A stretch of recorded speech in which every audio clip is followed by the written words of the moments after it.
টাইগারদের বাজে পারফরম্যান্সের জন্য বোর্ডকেও দায়ী করলেন সাবেক অধিনায়ক খালেদ মাসুদ পাইলট। বলেছেন, কঠিন ও কার্যকরী সিদ্ধান্ত নিতে ব্যর্থ হচ্ছে বিসিবি। টি-20তে উন্নতি করতে বিপিএল-এর মান বাড়াতে হবে বলেও মনে করেন পাইলট।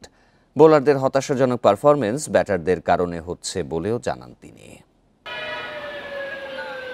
পৃথিবীর একমাত্র দেশ হয়তো বাংলাদেশ, যেখানে কয়েক ঘন্টার ব্যবধানে অধিনায়ক পরিবর্তন করা যায়। ওয়ানডে পারফরমেন্স দিয়ে টি-20তে সুযোগ পাওয়া যায়।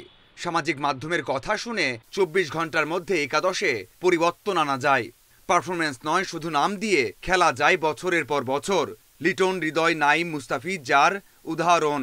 এমন সব ঘটনার জন্য বিসিবিকেই দায়ী করছেন সাবেক অধিনায়ক। বোর্ডের মধ্যে গার্ডস কম, ক্রিকেট বোর্ডের মধ্যে গার্ডস কম। ক্রিকেট বোর্ড ওই সোশ্যাল মিডিয়ার ওই টেক্সটগুলো পড়ে, ক্রিকেট বোর্ডের সোশ্যাল মিডিয়ার ওই ইয়াগুলো দেখে যে কে কত পজিটিভ নেগেটিভ লিখছে বা বলছে, তো এইগুলোকে খুব বেশি প্রাধান্য দেয়। আমার কাছে মনে হয় আসলে ক্রিকেট বোর্ডের গার্ডসটা তৈরি করা উচিত, এবং আসলে রাইট এখনও জাজমেন্ট আমার মনে হয় ক্রিকেট বোর্ড অনেক জায়গাতেই মিস করছে। শুধুমাত্র ওই নিউজ কাভার দেখে অনেক সময় মানুষকে পিক করছে।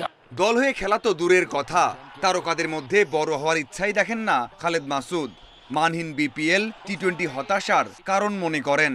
মানসিকতা খেলোয়াড়দের তৈরি করতে হবে যে আমি আমার স্বপ্নটা কোথায় নিয়ে যেতে চাই, কোথায় পর্যন্ত আমি যেতে চাই। একটা হচ্ছে যে আপনি নিজস্ব হার্ডওয়ার্কিং, মেধা সব কিছু দিয়ে আপনি যদি স্বপ্ন দেখেন যে না আমি এবি ডিভিলিয়ার্স, ব্রায়ান লারা, টেন্ডুলকারের মতো হবো, অ্যাটলিস্ট কাছাকাছি না পৌঁছালেও আপনি কাছাকাছি হবেন, বিকজ আপনার কাছে অনেক রকম ফ্যাসিলিটিস আছে এই মুহূর্তে বাংলাদেশে।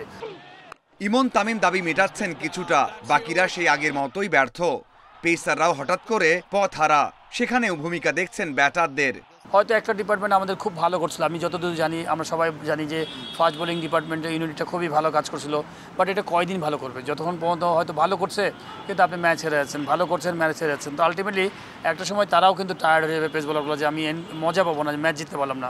দিন শেষে যখন আপনি ম্যাচ হারার পরে যখন ড্রেসিং রুমে যাচ্ছেন, আপনি 5 উইকেট নিয়েছেন কিন্তু ম্যাচ হেরে ড্রেসিং রুমে মাথা নিচে করে যাচ্ছেন।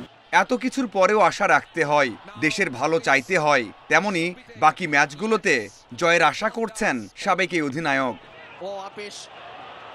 Mazharul Islam, independent news.